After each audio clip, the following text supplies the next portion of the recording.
അഭ്യൂഹങ്ങൾ അങ്ങനെ പലതാണ്. പക്ഷേ പാർലമെന്ററി പാർട്ടി യോഗത്തിൽ നരേന്ദ്രമോദി തന്നെ ഈ മന്ത്രിസ്ഥാനം ആഗ്രഹിക്കുന്ന എംപിമാരോട് ഒരു മുന്നറിയിപ്പ് നൽകിയിരുന്നു.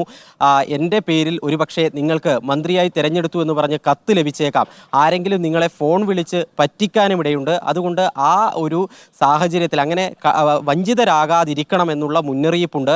ഇത് ഒരു കൃത്യമായ പ്രക്രിയയിലൂടെ NDA നേതാക്കൾ മന്ത്രിമാരെ തീരുമാനിക്കും.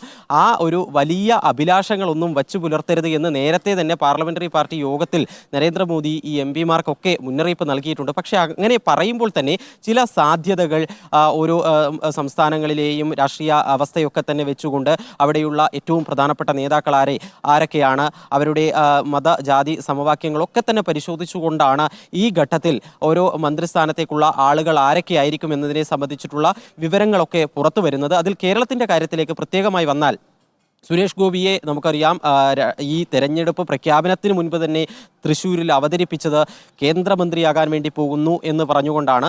ആ ഒരു സാധ്യത ഇപ്പോഴും ഏറ്റവും ശക്തമായി നിൽക്കുന്നു. കേരളത്തിൽ നിന്ന് ഒരു മന്ത്രി ഉണ്ടെങ്കിൽ ആദ്യം അത് സുരേഷ് ഗോപി ആയിരിക്കും, പിന്നീടേ മറ്റു പേരുകളിലേക്ക് പോകൂ എന്നുള്ള കാര്യം വ്യക്തമാണ്.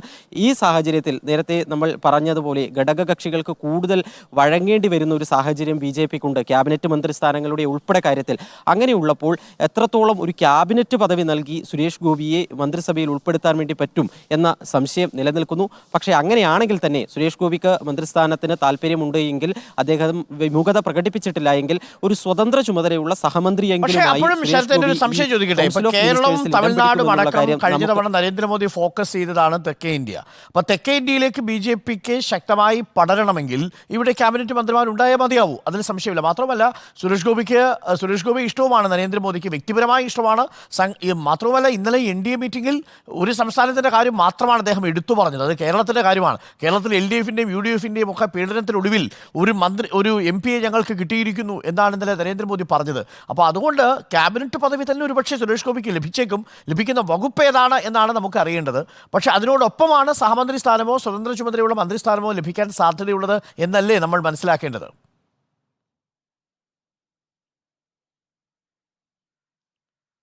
അങ്ങനെ തന്നെയാണ്. കേരളത്തിന്റെ കാര്യത്തിൽ പ്രത്യേക ശ്രദ്ധ. ദക്ഷിണേന്ത്യക്ക് കൂടുതൽ ഈ മന്ത്രിസഭയിൽ പ്രാതിനിധ്യം ഉണ്ടാകുമെന്നുള്ള കാര്യം ഉറപ്പാണ്. BJPക്ക് ഉത്തരേന്ത്യയിലൊക്കെ വലിയ തിരിച്ചടി ഉണ്ടായപ്പോൾ ആ ഒരു തിരിച്ചടിയെ മറികടക്കാൻ ഒരുവിധം സഹായിച്ചത് തെലങ്കാന, അതുപോലെ തന്നെ കേരളം അടക്കമുള്ള സംസ്ഥാനങ്ങളിലെ ഒരു മികച്ച പ്രകടനമാണ്. ആ ഒരു പരിഗണന കേരളത്തിന് ഉറപ്പായും ലഭിക്കും. അത് സുരേഷ് ഗോപിയിലൂടെ തന്നെ ആയിരിക്കും എന്നുള്ള കാര്യത്തിൽ തർക്കമില്ല. അത് എത്രത്തോളം വലിയ അക്കോമഡേഷൻ എന്നത് മാത്രമാണ് ഒരു വ്യക്തമാകേണ്ടതുള്ളത്. അത് വൈകിട്ടോടുകൂടി ആ കാര്യത്തിലുള്ള അനിശ്ചിതത്വം ഒക്കെ തന്നെ നീങ്ങുകയും ചെയ്യും. അതേപോലെ തന്നെ രണ്ടാമതൊരു പേര് പരിഗണിക്കുന്നുണ്ടെങ്കിൽ ഈ ഒരു സാഹചര്യത്തിൽ അത് രാജീവ് ചന്ദ്രശേഖറിന്റെ പേരായിരിക്കും. കാരണം തിരുവനന്തപുരത്ത് അദ്ദേഹത്തിന് പരാജയപ്പെടേണ്ടി വന്നു. പക്ഷേ മികച്ച പോരാട്ടം അദ്ദേഹത്തിന് കാഴ്ചവെക്കാൻ വേണ്ടി സാധിച്ചു. അതുപോലെ തന്നെ കഴിഞ്ഞ മന്ത്രിസഭയിൽ നല്ല രീതിയിലുള്ള ഒരു പ്രവർത്തനം, നല്ല ട്രാക്ക് റെക്കോർഡ് ഉണ്ടാക്കിയെടുക്കാൻ രാജീവ് ചന്ദ്രശേഖറിന് സാധിച്ചു എന്നുള്ള പൊതുവിലയിരുത്തലുമുണ്ട്. അതുകൊണ്ട് കേരളത്തിന് കൂടുതൽ ഒരു ശ്രദ്ധ ഈ സർക്കാരിന്റെ കാര്യത്തിൽ ഈ BJP ഇത്തവണ നൽകുന്നുണ്ടെങ്കിൽ രാജീവ് ചന്ദ്രശേഖറിനെയും പരിഗണിക്കാനുള്ള സാധ്യതയുണ്ട്. മറ്റ് ചില പേരുകളൊക്കെ തന്നെ, മറ്റ് ചില നേതാക്കളെയൊക്കെ തന്നെ ദില്ലിയിലേക്ക് വിളിപ്പിച്ചതുമായി ബന്ധപ്പെട്ടിട്ടുള്ള അഭ്യൂഹങ്ങളൊക്കെ ഉണ്ട്. പക്ഷേ അവരൊക്കെ തന്നെ ഈ തെരഞ്ഞെടുപ്പിൽ സ്ഥാനാർത്ഥികളായി മത്സരിച്ചവരാണ്. അതുകൊണ്ട് ഈ തെരഞ്ഞെടുപ്പിൽ BJP സ്ഥാനാർത്ഥികളായി മത്സരിച്ച മുഴുവൻ ആളുകളെയും ദില്ലിയിലേക്ക് ക്ഷണിച്ചതിൻ്റെ കൂടെ ഈ നേതാക്കളെ കൂടി ഇങ്ങോട്ട് ദില്ലിയിലേക്ക് വിളിപ്പിച്ചു എന്നത് മാത്രമാണ് ഈ ഘട്ടത്തിൽ ഉറപ്പായും മനസ്സിലാക്കാൻ വേണ്ടി പറ്റുന്നത്. നേരത്തെ സത്യപ്രതിജ്ഞാ ചടങ്ങ് നിശ്ചയിച്ചിരുന്നത്. അവിടെ നിന്ന് മാറ്റാനുള്ള കാരണം ഈ BJPയുടെ വോട്ട് കുറഞ്ഞതും സീറ്റ് കുറഞ്ഞതുമാണ് എന്നാണ് നമ്മൾ മനസ്സിലാക്കുന്നത്. പക്ഷേ രാഷ്ട്രപതി ഭവനിൽ നടക്കുമ്പോഴും അതിൻ്റെ പൊലിമ ഒട്ടും കുറയാതെ ആയിരിക്കുമല്ലോ അല്ലേ? ഇന്ന് സത്യപ്രതിജ്ഞാ ചടങ്ങ് സർപ്രൈസായിട്ട് എന്തെങ്കിലുമൊക്കെ ഉണ്ടാവുമോ?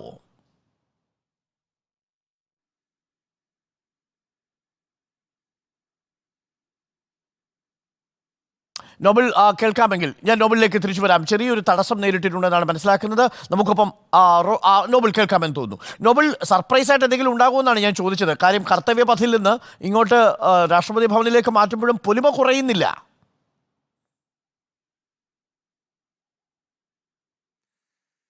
സർപ്രൈസുകൾ ഒരുപാട് പ്രതീക്ഷിക്കേണ്ടിയിരിക്കുന്നു. അതിലിപ്പോൾ എന്താണെങ്കിലും വരും മണിക്കൂറുകളിൽ ഫോൺ കോളുകൾ വരുന്നത് തന്നെയായിരിക്കും അതിൽ ഏറ്റവും പ്രധാനപ്പെട്ട കാര്യം. ആളുകൾക്കൊക്കെ പ്രത്യേകിച്ച് നേരത്തെ ശരത്ത് സൂചിപ്പിച്ചതുപോലെ തന്നെ കേരളത്തിലെയും ഒപ്പം തെക്കേന്ത്യയിലെയും പെർഫോമൻസ് അത് BJP സംബന്ധിച്ച് ഏറെ പ്രധാനപ്പെട്ടതാണ്. അതോടൊപ്പം തന്നെ പ്രധാനപ്പെട്ടൊരു മറ്റു കാര്യം അതിനൊപ്പം തന്നെ കൂട്ടിച്ചേർക്കേണ്ടത് മുസ്ലിം പ്രാതിനിധ്യം എന്നതാണ്, അല്ലെങ്കിൽ ന്യൂനപക്ഷ പ്രാതിനിധ്യം എന്നുള്ളതാണ്. കാരണം ഈ തെരഞ്ഞെടുപ്പിന്റെ ഓരോ ഘട്ടങ്ങളിലും ഉയർത്തിയ വിവാദങ്ങൾ അതെല്ലാം മുസ്ലിം പ്രീണനം അടക്കമുള്ള വിഷയങ്ങൾ ഉയർത്തിക്കൊണ്ടായിരുന്നു. സ്വാഭാവികമായും മന്ത്രിസഭയിലേക്ക് എത്തുമ്പോൾ അത്തരത്തിൽ ന്യൂനപക്ഷത്തിൽ നിന്ന് ആരെങ്കിലും ഒരാൾ ഉണ്ടാകണം എന്നൊരു തോന്നൽ വന്നു കഴിഞ്ഞാൽ സ്വാഭാവികമായും അത്തരത്തിലൊരു സാധ്യത നമുക്ക് തള്ളിക്കളയാൻ കഴിയില്ല. കാരണം പലയിടത്തും തിരിച്ചടികൾ കൂടി ഏറ്റ പശ്ചാത്തലത്തിൽ ഒരു ന്യൂനപക്ഷ പ്രാതിനിധ്യം, നേരത്തെ അൽഫോൺസ് കണ്ണന്താനൊക്കെ മന്ത്രിയായ സാഹചര്യം കൂടി നമ്മൾ ഓർത്തെടുക്കേണ്ടതുണ്ട് ഈ പശ്ചാത്തലത്തിൽ. അങ്ങനെയാണെങ്കിൽ പോലും ഒരുപക്ഷേ കേരളത്തിലുള്ള ചില നേതാക്കൾക്ക് സാധ്യതകൾ നമുക്ക് കൽപ്പിക്കേണ്ടി വരും എന്ന് ചില കോണുകളിൽ നിന്ന് സൂചനകൾ വരുന്നുണ്ട്. അതോടൊപ്പം തന്നെ അത്തരത്തിലുള്ള വിലയിരുത്തലുകളും വരുന്നുണ്ട്. പ്രത്യേകിച്ച് അനിൽ ആന്റണി, അബ്ദുള്ളക്കുട്ടി തുടങ്ങിയ ആളുകളുടെയൊക്കെ പേരുകളൊക്കെ പരിഗണിച്ചാൽ പോലും നമുക്ക് അത്ഭുതപ്പെടേണ്ടതില്ല എന്നാണ് വിലയിരുത്തേണ്ടത്. കാരണം ഈ ക്രിസ്ത്യൻ വിഭാഗത്തിൽ നിന്നടക്കം കൃത്യമായ പിന്തുണ കേരളത്തിൽ ഇത്തവണ ലഭിച്ചിട്ടുണ്ട് എന്ന വിലയിരുത്തൽ കൂടി എന്താണെങ്കിലും ഉണ്ട്. അതോടൊപ്പം തെക്കേ ഇന്ത്യയിലെ ഒരു രാഷ്ട്രീയ സമവാക്യം ഒപ്പം ജാതി മത സമവാക്യമൊക്കെ നോക്കുമ്പോഴും അത് ആവശ്യമായി വരുന്നു എന്ന് തോന്നിക്കഴിഞ്ഞാൽ സ്വാഭാവികമായും അത്തരത്തിലുള്ള സാധ്യതകൾ കൂടി നമുക്ക് എന്താണെങ്കിലും പരിഗണിക്കേണ്ടി വരും. പുതിയ പാർലമെന്റിലേക്ക് ജയിച്ചു കയറിയ MP-മാരിൽ 24 പേർ മാത്രമാണ് മുസ്ലിം MP-മാർ. ആ 24 MP-മാരിൽ ഒരാൾ പോലും NDAയിൽ നിന്നില്ല എന്നതാണ് പ്രധാനപ്പെട്ട കാര്യം.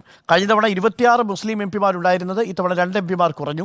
അതായത് മൊത്തം ലോക്സഭയുടെ 5% താഴെ മാത്രമാണ് മുസ്ലിം പ്രാതിനിധ്യമുള്ളത്. അവിടെ തന്നെ NDAക്ക് ഒരു ലോക്സഭ MP-യും ഇല്ല എന്നത് ഇനി ഏതെങ്കിലും ഒരാളെ മന്ത്രിയാക്കണമെന്നുണ്ടെങ്കിൽ ലോക്സഭയിൽ നിന്നാക്കാൻ പറ്റില്ല, മറ്റേതെങ്കിലും നേതാവിനെ കണ്ടെത്തി രാജ്യസഭ വഴി മന്ത്രിയാക്കേണ്ടി വരുന്നൊരു സാഹചര്യത്തിലാണ്. JDU ഒക്കെ ഒപ്പം നിൽക്കുന്നത് കൊണ്ട് ഇന്ന് അത്തരത്തിലുള്ള തീരുമാനം ഉണ്ടാവാനുള്ള സാധ്യതയുണ്ടോ? നമ്മൾ പ്രതീക്ഷിക്കുന്നൊരു സർപ്രൈസ് അതായിരിക്കുമോ?